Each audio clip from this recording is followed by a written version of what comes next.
বিশ্বনবী কাঁদতে কাঁদতে মাথা তুলবেন, বলবেন আল্লাহ, দুনিয়াতে সব নবীরা স্পেশাল দোয়া করেছে, আমি করি নাই, এবার আমি আমার স্পেশাল দোয়াটা করতে চাই, আপনি কবুল করবেন কিনা বলেন। আল্লাহ বলবেন, নবী কি আপনার দোয়া বলেন?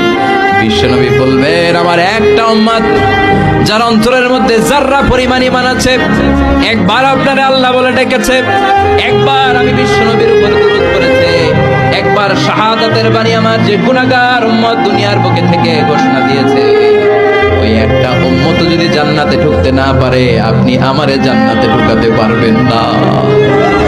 আল্লাহ বলবেন, সাল তুতা, সাল সাল তুতা, ওয়াশফা তুশাফা, শাফাত করেন নবী করেন, যার জন্য দোয়া করবেন আমি কবুল করে নেব। দুনিয়াতে বিশ্বনবী কম কষ্ট সহ্য করে নাই। 3 বছর শিয়াবে আবি তালেবে জেল খেটেছে। কয় বছর? দুর্ভিক্ষের বছরগুলোতে বিশ্বনবীর পেটে দানা পানি ছিল না। কলিজার টুকরা হাসান হুসাইন কই মাছের মতো ছটফট করেছে, জামিনে ক্ষুধার জ্বালায় বেহুশ হয়েছিল। বিশ্বনবী যদি ওই স্পেশাল দোয়াটা করতেন, জান্নাত থেকে খাবারের বস্তা পাঠিয়ে দিত কে? ওই দোয়া করছিলেন? জেলখানায় আল্লাহরে বলছিলেন, আল্লাহ স্পেশাল দোয়া করলাম, জেল থেকে মুক্ত করে দেন, করছিলেন?